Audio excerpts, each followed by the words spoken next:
Election commission ने form 45 जो है वो अपनी साइट पर अपलोड कर दिए हैं, जिसके ऊपर बहुत सी ऑब्जेक्शन लगाई गई हैं कि ये फॉर्म 45 टेम्पर्ड शुदा है। आखिर इलेक्शन कमीशन क्या करना चाह रहा है? पीपल्स पार्टी को बहुत बहुत मुबारक हो, जुल्फकार अली भुट्टो जो है वो फांसी से बच गए हैं।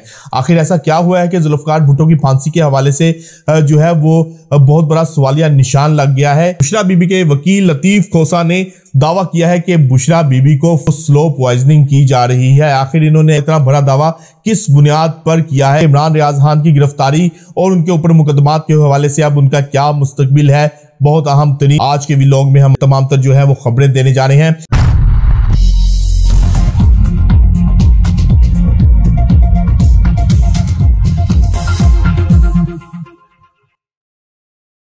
बिस्मिल्लाहिर्रहमानिर्रहीम, अस्सलाम वालेकुम व्यूअर्स, मैं हूं फारूक जौहरी और आप देख रहे हैं फारूक जौहरी ऑफिशियल यूट्यूब चैनल। व्यूअर्स, आज बहुत अहम तरीन खबरों के साथ आपकी खिदमत में एक मरतबा फिर हाजिर हुए हैं। पहली आज की अहम तरीन खबर हम आपको इलेक्शन कमीशन के हवाले से देने जा रहे हैं कि इलेक्शन कमीशन ने फॉर्म 45 जो है वो अपनी साइट पर अपलोड कर दिए हैं, जिसके ऊपर बहुत सी ऑब्जेक्शन लगाई गई हैं कि ये फॉर्म 45 टेम्पर्ड शुदा है। आखिर इलेक्शन कमीशन क्या करना चाह रहा है और इलेक्शन कमीशन क्या कर रहा है, इस हवाले से हम आपको आज बहुत ही अहम तरीन स्टोरी देने जा रहे हैं। दूसरी जानिब हम आपको बताएंगे कि पीपल्स पार्टी को बहुत बहुत मुबारक हो, जुल्फकार अली भुट्टो जो है वो फांसी से बच गए हैं।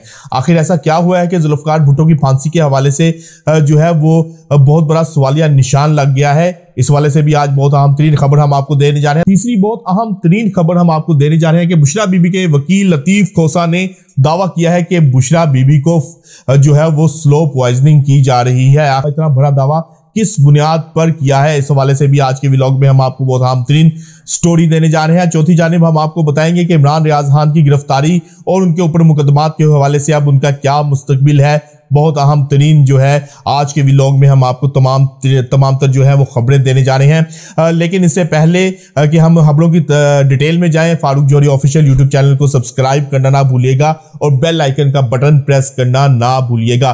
तो व्यूअर्स, आज बढ़ते हैं अपनी पहली स्टोरी की जानिब कि इलेक्शन कमीशन ने फॉर्म 45 अपनी वेबसाइट पर जो है वो अपलोड कर दी है। उनके फॉर्म 45 अपलोड होते ही उसके ऊपर बहुत ज्यादा जो है वो ऑब्जेक्शन देखने में आया है। तहरीक इंसाफ ने वाज़ेह तौर पर इसके ऊपर ऑब्जेक्शन लगा दिया है और दावा किया है कि बहुत से फॉर्म 45 ऐसे हैं जिनको टेम्पर किया गया है। तहरीक इंसाफ ने सबूत के तौर पर बहुत से फॉर्म 45 जो है वो सोशल मीडिया के ऊपर अपलोड कर दिए हैं, जिसमें वाज़ेह तौर पर देखा जा सकता है कि सैकड़ों जो वोट सैकड़ों की तादाद में है उनको हजारों की तादाद में जो है वो तब्दील किया गया है और जो वोट कुछ वोट हैं उनको सैकड़ों में तब्दील किया गया है। इस तमाम तर मामले में हैरत की बात यह है कि इलेक्शन कमीशन हुकूमती इत्तेहाद को इस कदर सपोर्ट क्यों कर रहा है, इस कदर फेवर क्यों देना चाह रहा है, यह बहुत बड़ा सवालिया निशान है। होना तो ये चाहिए था कि पाकिस्तान के अंदर इलेक्शन कमीशन के ऊपर जितने इल्जामात लग गए हैं, इलेक्शन कमीशन को फौरी तौर पर अपने ओहदों से जो है वो मुस्ताफी हो जाना चाहिए था और इस तमाम तर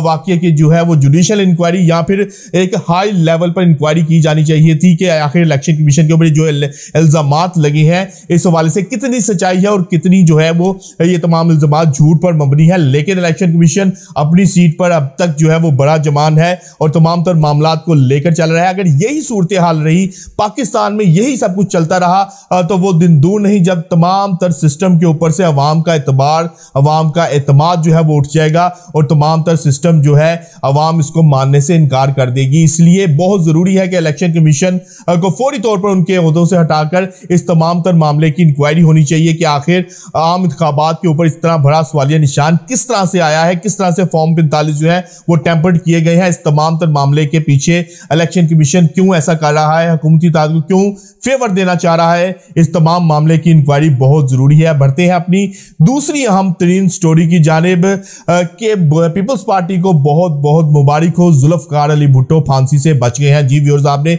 बिल्कुल ठीक सुना है कि जुल्फकार अली भुट्टो की फांसी के कई सालों बाद सुप्रीम कोर्ट ने इस हवाले से अपनी राय दे दी है कि जुल्फकार अली भुट्टो को जो है वो फेयर ट्रायल का मौका नहीं दिया गया और जुल्फकार अली भुट्टो की जो फांसी हुई है उसमें कानून के तकाजों को जो है वो मद्देनजर नहीं रखा गया। यानी कि दूसरे लफ्जों में यह कहा जा सकता है कि जुल्फकार अली भुट्टो को गलत फांसी दी गई है, जुल्फकार अली भुट्टो को गलत फांसी पर चढ़ाया गया है। अब जो जाने वाला बंदा था वो तो चला गया, लेकिन इतने सालों बाद इस केस के ऊपर सुप्रीम कोर्ट ने अपनी जो राय देकर तमाम तर मामले के ऊपर जो है बहुत ज्यादा सवालिया निशान लगा दिया है। ये तो एक हाई प्रोफाइल केस था, ये तो चूंकि मुल्क के साबिक वजीर आजम का केस था। ऐसे बहुत से केसेस हैं जिनका कोई नाम लेने वाला भी नहीं है, किसी को याद भी नहीं होगा, और बहुत से ऐसे भी केसेस होंगे कि जिसमें बहुत सी नाइंसाफियां हुई होंगी। तो इस तमाम मामले में अब अवाम भी समझदार है। जुडिशल सिस्टम जो हमारे ऊपर चीफ जस्टिस साहब हैं, उनको तमाम सिस्टम को रिव्यू करना चाहिए, तमाम तर जो सिस्टम है उसको देखना चाहिए कि कहां खराबियां हैं, कहां जो है वो मामलात कहां से खराब होना शुरू होते हैं और ऊपर जाके किस कदर खराबी का बाइस बनते हैं। इस तमाम सिस्टम को रिव्यू करने की जरूरत है। चीफ जस्टिस ऑफ पाकिस्तान को तमाम मामलात को खुद देखना होगा और तमाम जो अपना जुडिशरी सिस्टम है इसके ऊपर जो है वो चेक एंड बैलेंस भी रखना होगा। तो व्यूअर्स, बढ़ते हैं अपनी तीसरी अहम तरीन स्टोरी की जानिब के बुशरा बीबी के वकील सरदार लतीफ खोसा ने बड़ा दावा कर दिया है। सरदार लतीफ खोसा के मुताबिक बुशरा बीबी को स्लो पॉइजनिंग की जा रही है। कुछ रोज कबल उन्होंने दावा किया है कि बुशरा बीबी को जब खाना दिया गया तो उसके बाद उनकी तबीयत जो है वो बिगड़ गई, वॉमिट्स हुई, बहुत ज्यादा फूड पॉइजनिंग का वो शिकार रही। और लतीफ खोसा ने वाज़ेह तौर पर बड़ा दावा किया है कि स्लो पॉइजनिंग की वजह से इनकी जो है वो तबीयत बिगड़ी थी और इनकी तबीयत जो थी वो नासाज हुई थी। अब इस तमाम तर मामले को चूंकि बुशरा बीबी बनी गाला में नजरबंद है और एक साबिक वजीर आजम की वो अहलिया हैं और साबिक खातून अव्वल पाकिस्तान भी हैं, तो उनकी सिक्योरिटी का मुनासिब बंदोबस्त होना चाहिए। और सरदार लतीफ खोसा के हवाले से मैं यही कहूंगा कि उन्होंने जो इल्जामात लगाए हैं और जो तमाम तर मामलात है इसकी फौरी तौर पर जो है इंक्वायरी भी होनी चाहिए और इस तमाम तर सूरत हाल के ऊपर एक मेडिकल बोर्ड भी तश्कील देना चाहिए जो तमाम सूरत हाल और तमाम तर मामलात की छानबीन करे और तमाम मामलात को देखे कि आया ये ऐसे ही हुआ है या फिर कोई मौसमी असर था। ये तमाम चीजें जो है बहुत जरूरी हैं क्योंकि बुशरा बीबी आखिर एक आम खातून नहीं है, साबिक खातून अव्वल है, साबिक वजीर आजम की अहलिया भी है। तो व्यूअर्स, बढ़ते हैं अपनी चौथी स्टोरी की जानिब कि इमरान रियाज खान के हवाले से हम आपको बहुत अहम तरीन खबर देने जा रहे हैं कि इमरान रियाज खान को जुडिशल कर दिया गया है। उनके इंसदाद दहशतगर्दी की अदालत में उनके मुकदमा चल रहे थे जिसमें उनको जुडिशल कर दिया गया है। हमारे ज़राए ने इस बात की तस्दीक की है कि तमाम तर मामलात में अब इमरान रियाज खान जो है उनको जमानतें मिलने की उम्मीद पैदा हो गई है। उनको जो उनके ऊपर मुकदमात हैं उनमें उनको जमानतें मिल जाएंगी और जल्द वो एक मरतबा फिर जो है वो स्क्रीन पर होंगे, अपने वीलॉग्स के जरिए जो है वो अवाम में के अंदर अवाम को खबरें देते हुए नजर आएंगे। बहुत से आज उनकी पेशी के ऊपर बहुत से जो थे सहाफ़ी बरादरी वो भी मौजूद थी और उनकी हिम्मत बढ़ाने के लिए वहां पर बहुत से सीनियर सहाफ़ी भी और एंकर पर्सन्स भी मौजूद थे। तो हमारे ज़राए ने इसी बात की तस्दीक की है कि इमरान रियाज खान के ऊपर जो मुकदमात हैं उनमें बहुत जल्द उनको जमानतें मिलने वाली हैं। तो व्यूअर्स, आज हमने आपको बहुत अहम तरीन स्टोरी से आगाह किया।